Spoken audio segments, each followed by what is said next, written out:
The last time the Alien Enemies Act was invoked, it was used to detain and deport German, Japanese, Italian immigrants during World War XI. Do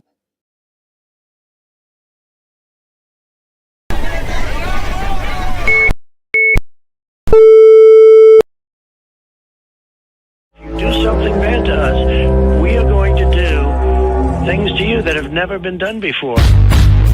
We the people tell the government what to do. It doesn't tell us. We the people are the driver. The government is the car. And we decide where it should go and by what route to do. We the people are free. And I hope we have once again reminded people that man is not free unless government is limited.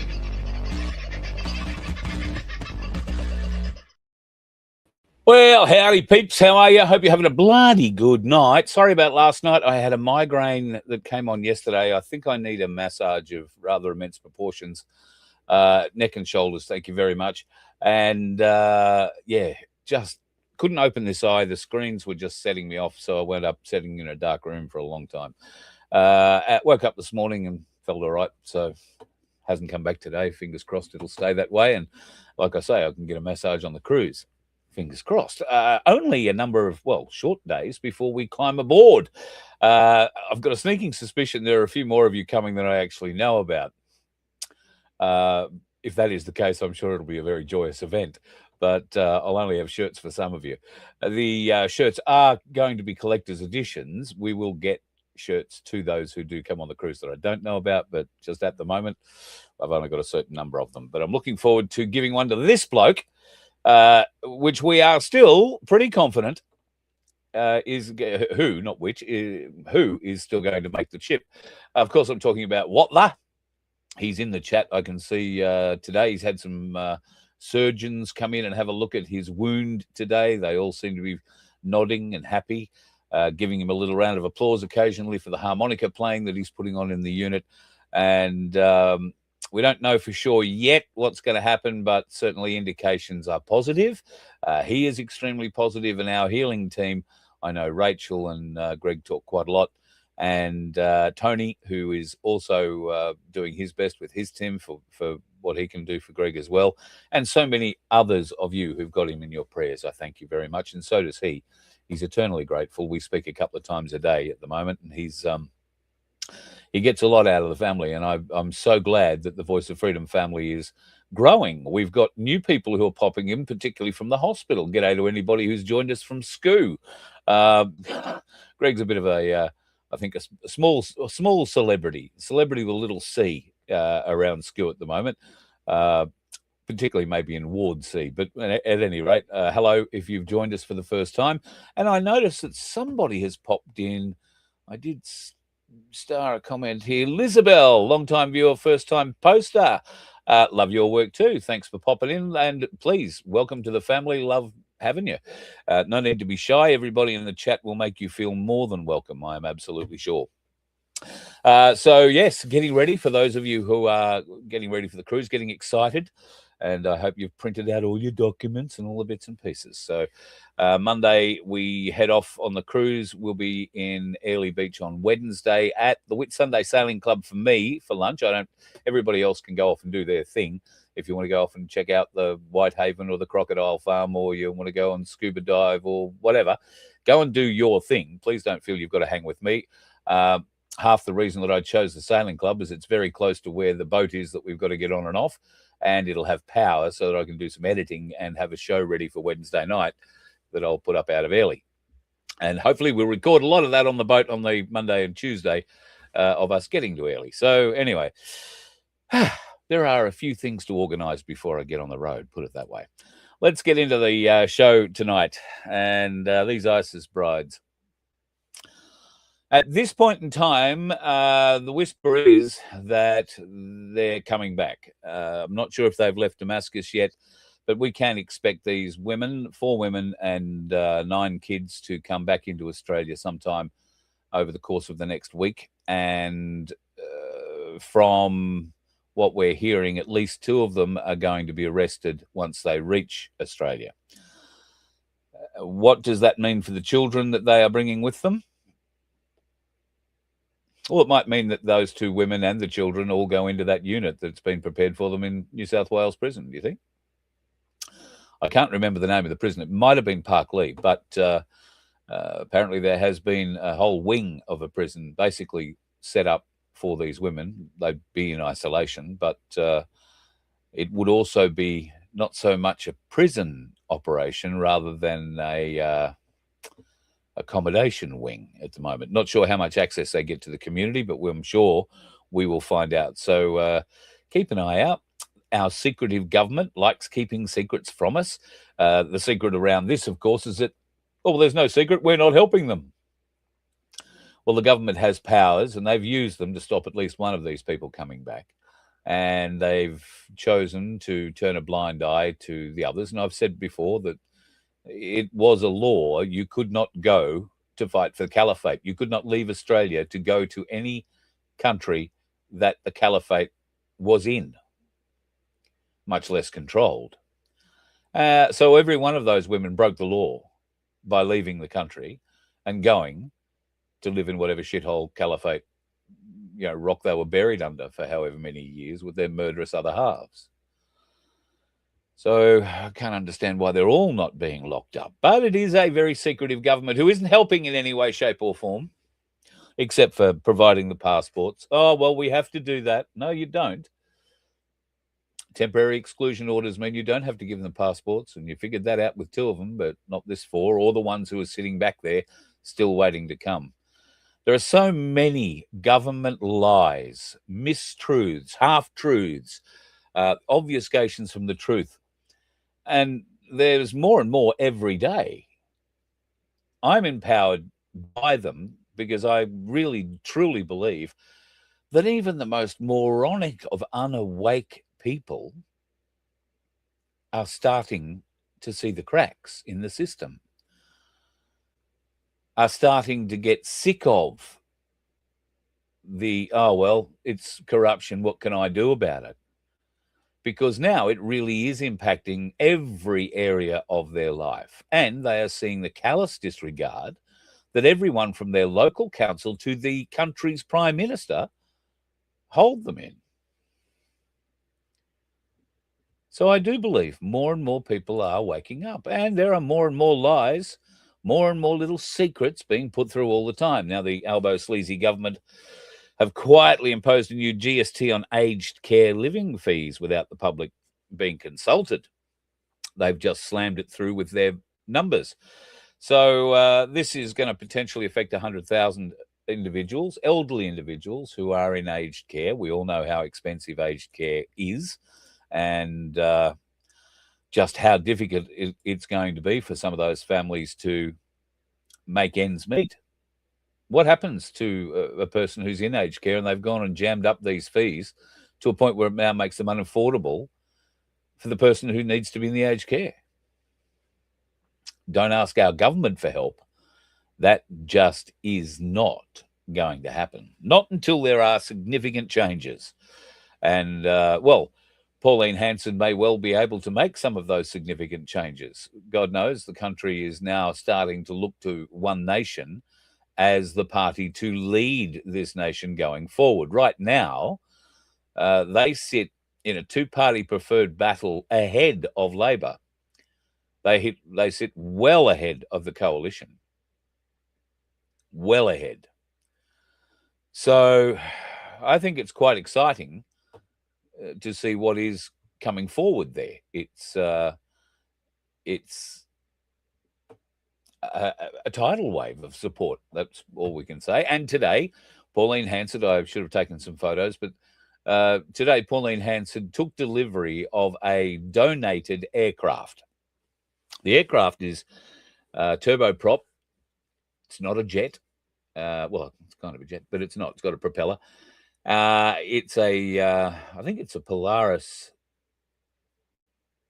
Polaris? No, that's a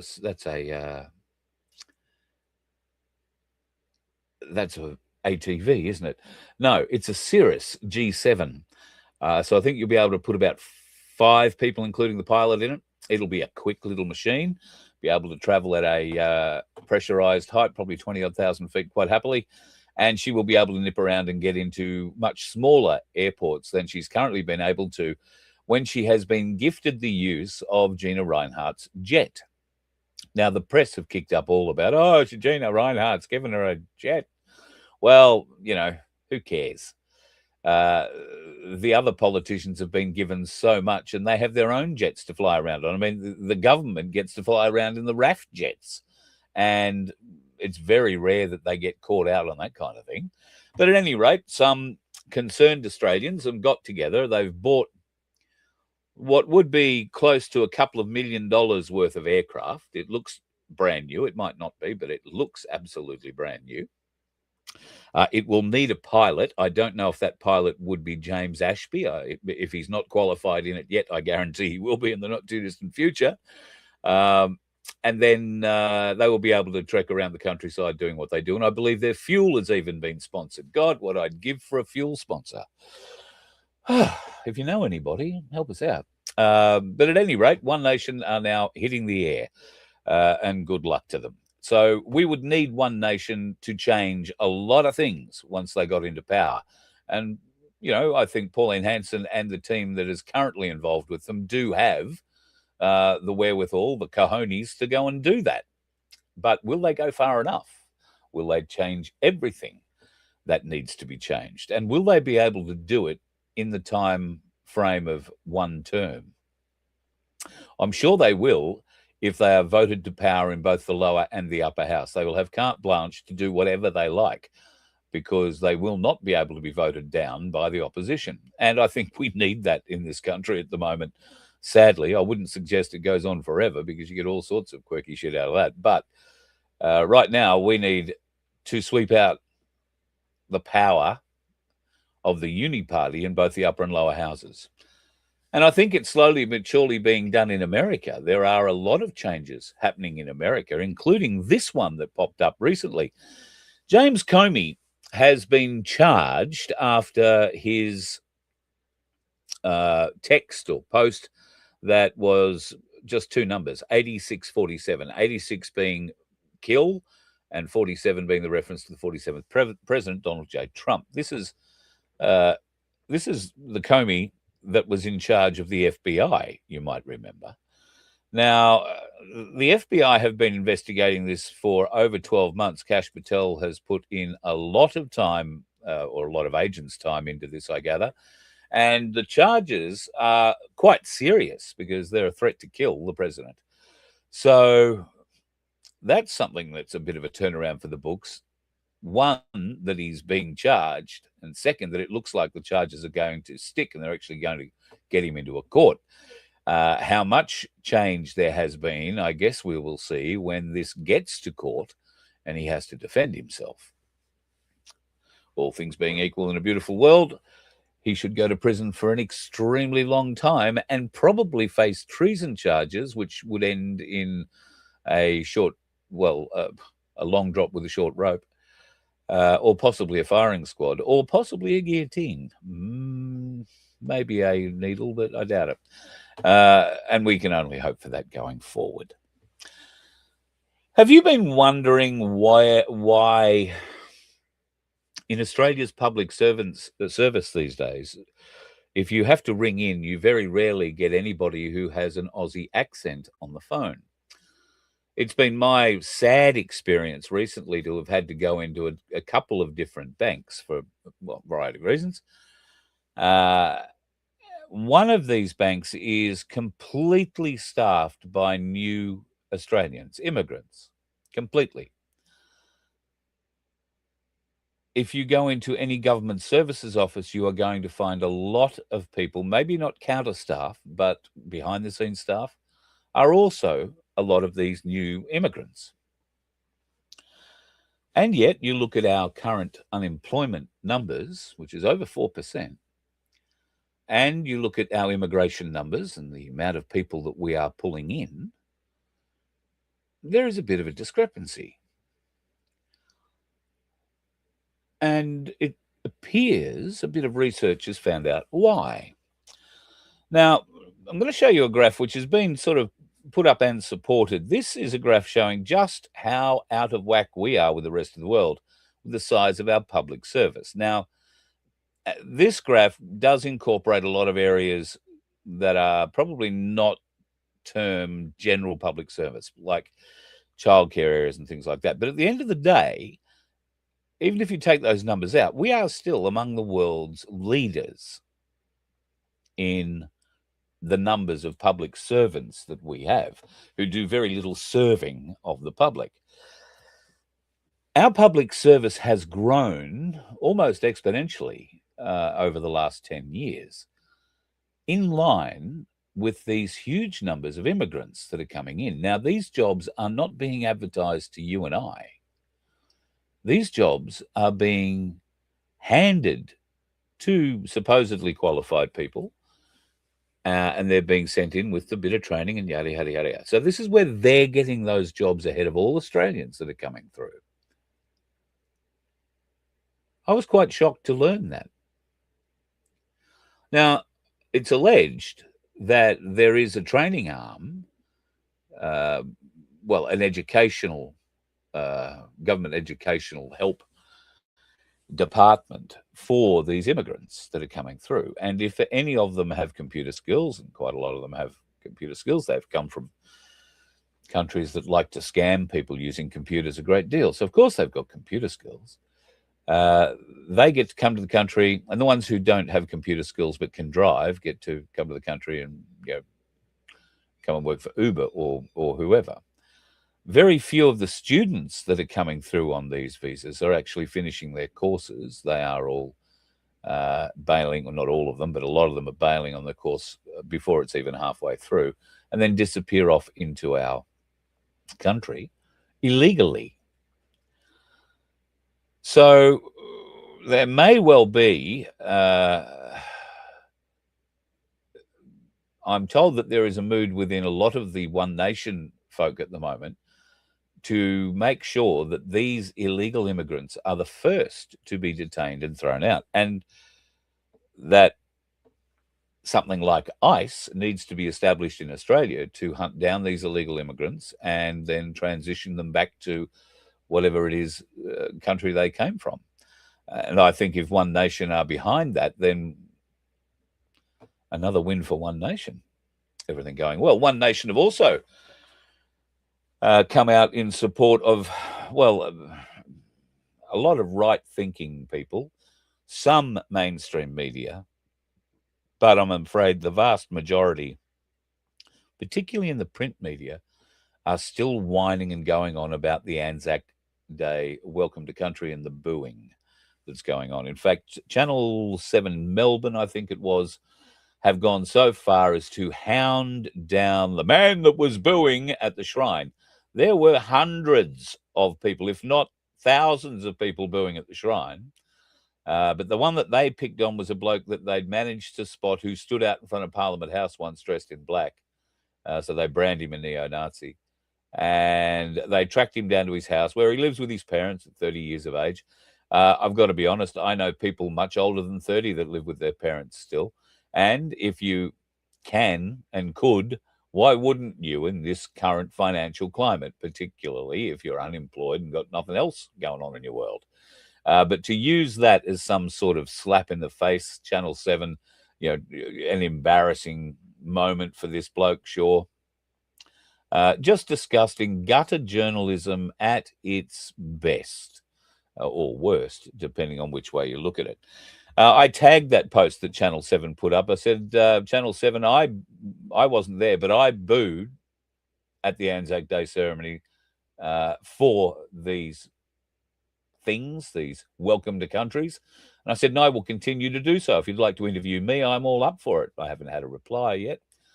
And if they want to understand why, there are plenty of reasons to understand why.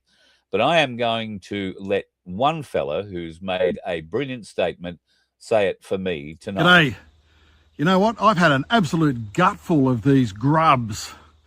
I'm fed up and sick to death of this welcome to country. I was just going to let stuff go through to the keeper, but not anymore.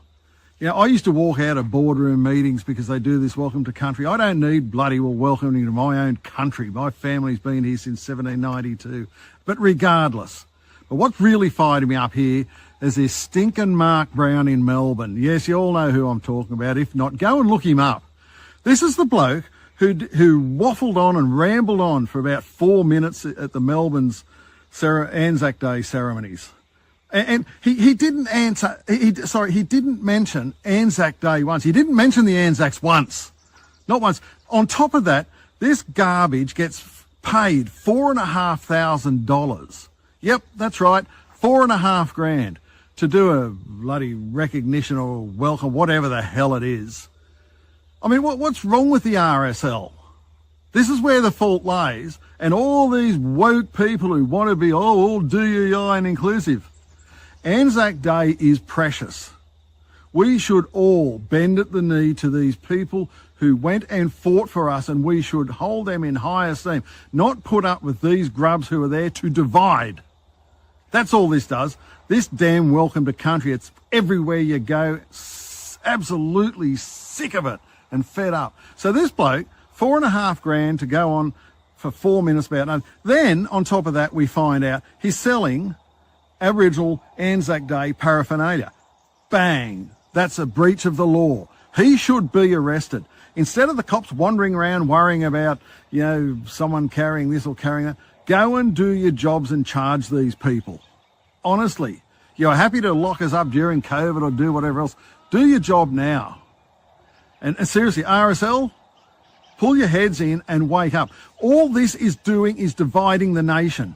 It's not unifying us. It's not bringing us together. So this one bloke in particular, yep, let's go over the simple facts. I've said it a dozen times. He's done a welcome to country, $4,500. He's selling paraphernalia, never mentioned the Anzacs once. And this is the same bloke, we find out now. He celebrated the death of Charlie Kirk, a decent young man who was spreading good word and trying to unite people. But this bloke's dividing. I mean, I spoke about Joe McGurr missing it. Well, maybe it's a good thing because he's into all this welcome to country. I've been at functions where, they do a welcome to country at the beginning. Then every speaker that steps up and does another welcome to country every time they speak. For goodness sake, the Prime Minister's apologised in the past for it. I always thought in society, you apologise, it's accepted, and you move on. I don't care, by the way, who was here first or who wasn't or who was here last. We are one country under one flag, and that's the only way we are going to move ahead as a society, instead of all these petty little tribal bloody fights around the place. Everyone, wake up to yourselves and stop this insanity around this welcome to country. So help me.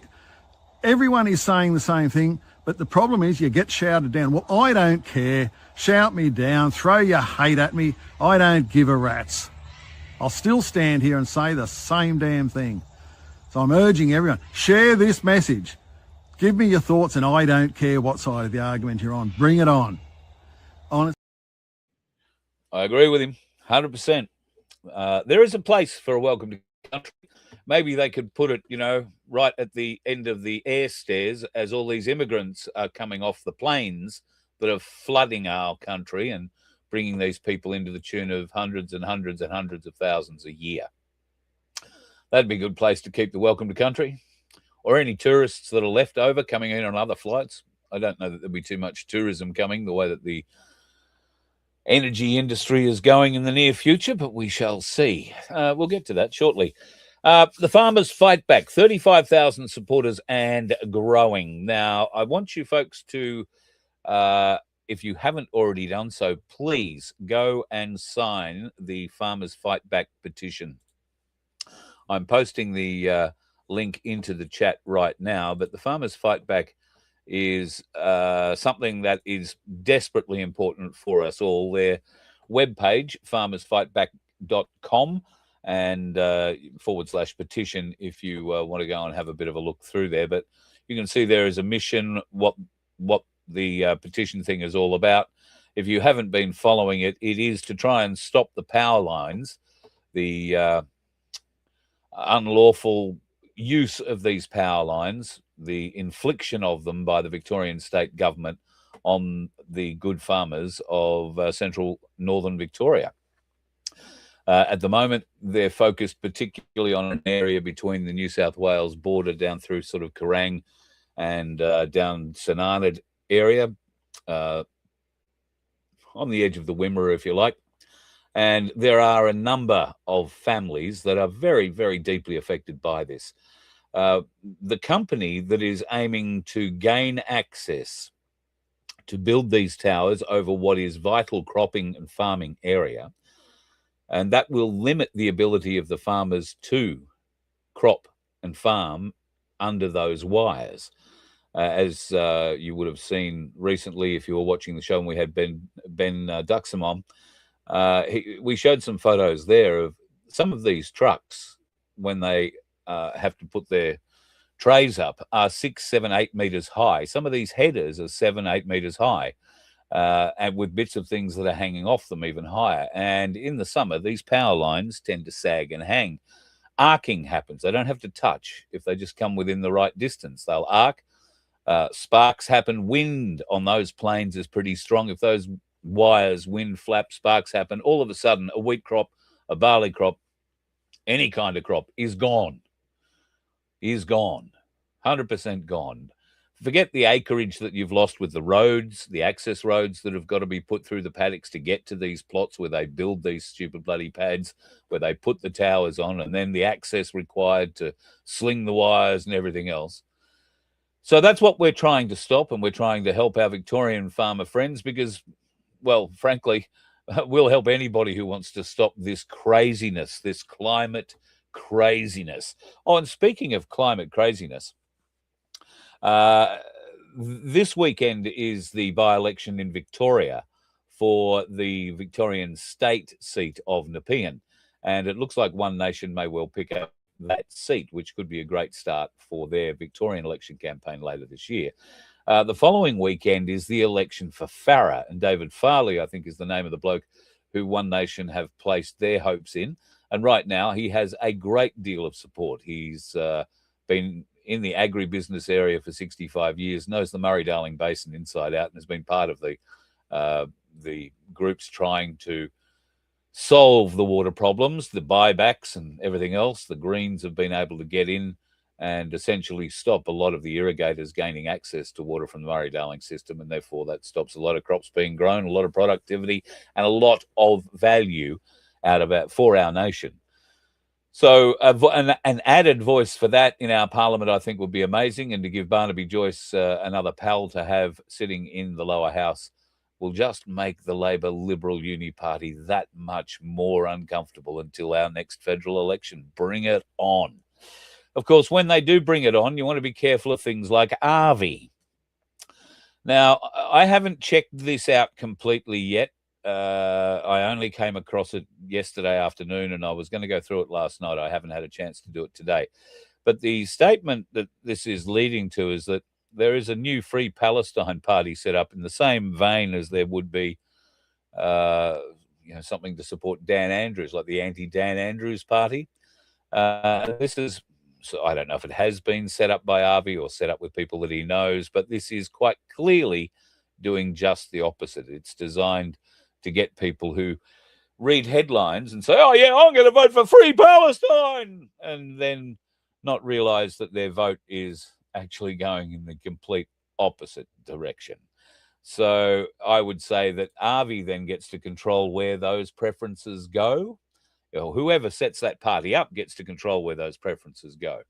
So those preferences at the moment, I would say, given the way that Arvi is at, or the access that Arvi has to One Nation, let me put it that way, I would suggest that Arvi is going to get a great deal of support from One Nation, and One Nation are going to get a great deal of from the Free Palestine party, and any preferential votes that come their way in the in the federal. Well, that might be the Victorian state election. Could also be the federal. I haven't read the whole thing properly. I can't read the whole thing properly. I need new glasses. Actually, I'll probably help if I clean these ones a bit. Where's my cloth? Oop. Found me cloth. I found that a bit interesting. I can't blame Arvi for doing it, and God knows we've thought about setting something up like we're just not smart enough. And and the people who are smart enough to do it, I don't trust. So good on you, Harvey, or not. I think it's just a very interesting thing, don't you? And anyway, here's another very interesting thing. Now, this comes from General Flynn. Take that for what you will. The United Arab Emirates have announced that they will withdraw from the Organization of the Petroleum Exporting Countries. That's OPEC. That is a big deal if that happens. That is a very big deal for a variety of reasons. It will pull the US dollar, or the hegemony that the US dollar has for trade of oil, completely. It will allow oil to be traded predominantly by what the Saudis will, I think, use, is gold. This has the potential to be that revaluation of gold and further silver that we've been referring to. This has great potential for that, huge amount. The pressure that will be put on the US dollar will be enough, I think, to bring it to the brink of collapse. It will not take much more. And then on the back of that, there is news that BlackRock are broke. Now, BlackRock and Vanguard and another company called State Street, between the three of them, own practically every major corporation in the world. And if you let a company like BlackRock go broke, you're going to have a follow-through problem. Shit falls downhill, as the old adage says, and anything associated with that company will certainly strike severe financial trouble. And that's everything. They own banks. They own prisons. They own everything. They are involved with government projects. They are involved with private projects. They own everything. Now, how do I know they're broke? Well, I don't really know because I'm not an investor, but there's word out that investors, core investors to the BlackRock Group, have demanded their money back. In fact, they've demanded 9% or thereabouts of their money back. And BlackRock have said, no, you can't have it. Now, BlackRock would only say, no, you can't have it for a couple of reasons. The first being BlackRock doesn't have their money anymore. Or the second being that it is so detrimental to their business that if they were to hand back 9% of their investors' money, their business would collapse. So watch that space. There's going to be some very interesting things going forward on that. And I think, it's going to be a big catalyst for any revaluation of gold and silver, and obviously changes to the financial system as a whole. I received an email from, it's not going to pop up, so I'm not going to try. I received an email this morning from Ingersoll Lockwood. Now, many of you may remember that name. It might ring a bell. IngersollLockwood.com is a site worth looking at.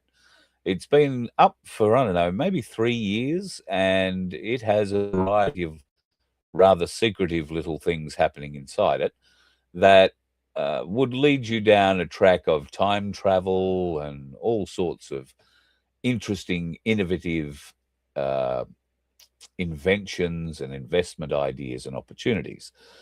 And today, the email turned up that offers a course. Now, outside of buying a book, Barron Trump, a book about Barron Trump's amazing journey to the center of the earth, or his journey to the moon, or to the universe, around the universe, or the time travels of Barron Trump. And yes, I'm not being stupid with the names here. Barron Trump is mentioned in all of them. I think there's 8 books in all. Take it for what you will. However, they are now offering a 3-day course. And that 3-day course is going to cover a lot of things, including AI and what that means for us going forward, how to discern AI, because AI, there will be good and there will be bad, or there is good and there is bad AI, and we've got to learn how to do that. Another portion of the course, it's a 3-day course costing $199 US. Another portion of that course will be, I can't get my bloody email to open at the moment, so I can't tell you. CBDCs. Now, talking about the crypto market and how important crypto, blockchain, and secure trading is going to be. But in this Ingersoll Lockwood site, they acknowledge that CBDCs are a government control method, and what this course is going to teach you is all about how to stay out of that government control method and still be prosperous inside a blockchain and crypto environment. So we will talk more about this tomorrow night. I will try and drill down deeper into it. There's nothing in it for me to get you to sign up to a $199 course, and you'd have to be doing it in the middle of the night because it's being done live over a Friday, Saturday, Sunday. But if it's something you're interested in, then email me, carl@vofhq.com, and I'll send you the link where you can register for it. But I'll endeavour to get a little bit more information out about it for you tomorrow night, and we can see what happens. New cars. Are you thinking about buying a new car? Will it be electric, or will it have one of those old combustion engines in it, or will it have both? They're saying that hybrid cars are the way of the future, and that may well be the case. In fact, there's now a big move for hybrid cars that use hydrogen rather than electricity to be the primary power source. I can't wait for more of that to happen, and I think people who are interested in that technology need to talk to Tim Dwyer, because the hydrogen kit that he has works absolutely magnificently for big diesels and big petrol motors. I mean, I'm running one of the biggest engines Ford ever made in this bus. It is huge, V10. So I don't know if that's a 540 something or rather cubic inch engine. It's a massive, massive engine. Now, the hydrogen unit that we run on the bus here makes a huge difference in my mileage, but it's not meant for petrol. It does much better on diesel. So if you are interested in getting better mileage out of your diesel, particularly if you're doing long haul traveling, then let me know and I'll put you, or you can email Tim direct, H2, the letter H, the number 2 at vofhq.com, and that'll go straight to Tim. He will sort you out with some more details on that. My advice, though, would be to steer clear and buy historic, because the new cars that you're going to get, it's just starting to happen in America, but it will be out here, and it probably is here. I know it is now. Certainly some of the technology is already in cars that have been on our roads for some years. But the technology that will be coming into these new cars is quite staggering. It's going to be able to detect whether or not you've been drinking and will not start the car. It's going to be able to detect if you've been on drugs. It will tell if you are too tired. And if you are driving and it detects you are too tired, it will tell you to pull over. If you don't, it will pull itself over and turn off so you can have a sleep. The level of control that these people are going to have over your vehicle is quite staggering. And while under a safety guise, it sounds tremendous, what it's actually demonstrating to you is that they have complete control of your vehicle. Complete control. So if something nefarious were to happen, if something hacked into it, if they wanted a certain brand of vehicles to have issues and become unpopular so that they weren't the most popular brand of vehicle because they kept running off the road or blowing tires or killing people for various different reasons, and they wouldn't want that to happen because the AI wasn't working right. It'd have to be something else, like a failure of a part on the car.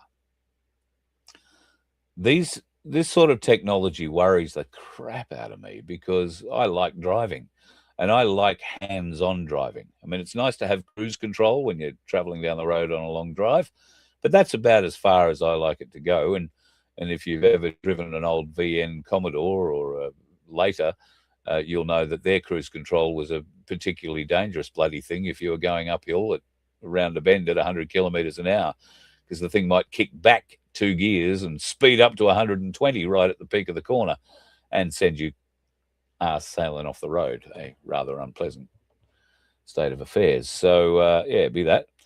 They can also make the car run off the road, mate. Yes, they can. They can have it do anything, because everything is electronically controlled in an electric car. Everything works out of the CPU or the E something or other unit. So I think you're very brave if you've got a totally electric vehicle. Very brave for a lot of reasons. I couldn't live with an electric vehicle just because of range anxiety. I get range anxiety driving this bus, right? And I get range anxiety from about half a tank. And I know I've still got another 400 Ks I can probably get with half a tank. But I still get range anxiety. Because part of the reason I get that range anxiety is that I have to be sure that wherever I'm going to get fuel is going to have enough room for me to pull this thing in. And I might be towing a trailer with me. Enough room for both of us, me and the trailer, and enough room so that I don't clean the joint up as I drive out.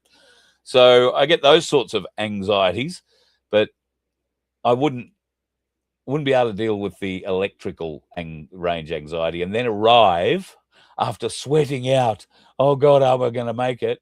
And then arrive at a charging point to find 52 vehicles in front of me with an average charging time of 45 minutes each. That would probably, I can't quite imagine what that would turn me into, but it wouldn't be good, not in any way, shape or form. So no, stay clear of that. What are we talking about? All connecting to 5G data centers. Oh yeah, of course they are. The cars will be, yeah, connecting to everything. So will your new phone. Although the EU have come out with new laws, they're the responsible party for bending Apple into now only making phones with USB-C power connectors. That's because the world is sick and tired of having to drag around 2 different kinds of chargers and associated other crap. So they have gone one step further now, and Europe has demanded that all mobile phone manufacturers from I think it's now on, have to provide phones that can have replacement batteries put in them. The big thing, I guess, people find with phones is that their batteries start running worse and worse and worse, shorter and shorter and shorter over time. Your phone is perfectly good and usable. It's just that your battery's buggered. And that's usually something inbuilt by the manufacturer. So they'll still build that breakage in because now they're going to sell you new batteries. But Europe seems to think that's a better idea. So what happens in Europe will come to Australia, of course, because they don't believe in... it'd be too difficult to split up the manufacturing side of that for that. There have been some advances. I did tell you, didn't I, that America does seem like the pendulum is swinging back, at least. There's been a development in Florida, and I think this is a thing that should be passed in every state and territory in Australia as well. Florida has passed a law allowing the death penalty for adults convicted of raping children under 12. I probably would have put that sort of maybe 16, but 12 is a good start. A very, very good start. And I would like to think that One Nation would be looking at revamping the laws for pedophiles caught damaging our youth, if and when they become the new leaders of this nation, as they are telling us they are soon going to be. And one of the blokes who might stand up for them in a federal sense is a bloke that's sort of known to us as Trevor the Prepper. Now, Trev sent me this a little while ago. I've never seen him in a suit and tie. He's a good-looking rooster when he gets going. Now, Trevor is down in Victoria. He's in, I don't know what seat it'll be, but it's around the Beaufort, Ararat kind of area. And he is going to be doing everything he can for community. Now, Trevor the Prepper by name and also by nature, he has been so community focused for so many years. He's helped so many people out in those areas, getting them prepared for, well, not just the end of the world, as some people might call it, but in all facets. I mean, there's a lot of bushfire damage, a lot of bushfire prep that goes on around there. People who buy hobby farms come out from the bush, the city, and into the bush, and they don't know the first thing about what they're doing. So Trev's been the kind of guy who's been around to help people on their own properties, and he's received a bit of help on his own too. So I look forward to being able to help Trev in his efforts to become a very solid and strong community member for the folks in his area, and representative for all of us Australians in that place going forward. I hope to get a bit of an interview with Trevor before I jump on the boat, and we'll play that for you one night next week. And there is one more thing I wanted to mention, and that was this thing that I put up at the front of the show. I want to thank Becky O from Truth Seekers, who's made this up for me. She's just a marvelous girl. And if you haven't already seen the Matthew French interview that the girls did with him a couple of days ago, then please head over to the Truth Seeker TV Rumble channel and check it out. But on Friday night, Matthew's going to join me. Now, if you're unaware of Matthew French's story, it is inspiring on so many levels. However, if you have kids that are a bit hard to control, if you have kids that are free-spirited, if you have kids that are willful, if you have kids that are just want to be tough, then he may have a solution. So Matty served with 3RAR and was in Afghanistan. In fact, was in the room on August 20 when 3 Australians were killed in a green on blue action when an Afghan army officer or army personnel, was actually a Taliban guy masquerading as one of them, picked up his rifle and shot 3 Australians while they were playing cards. Matty was there. Very traumatic experience, and we'll talk about that. But we'll also talk about the kind of man it turned him into. And I've got to say, he is one hell of an inspiring gentleman. I've been lucky enough to have a couple of long conversations with him today.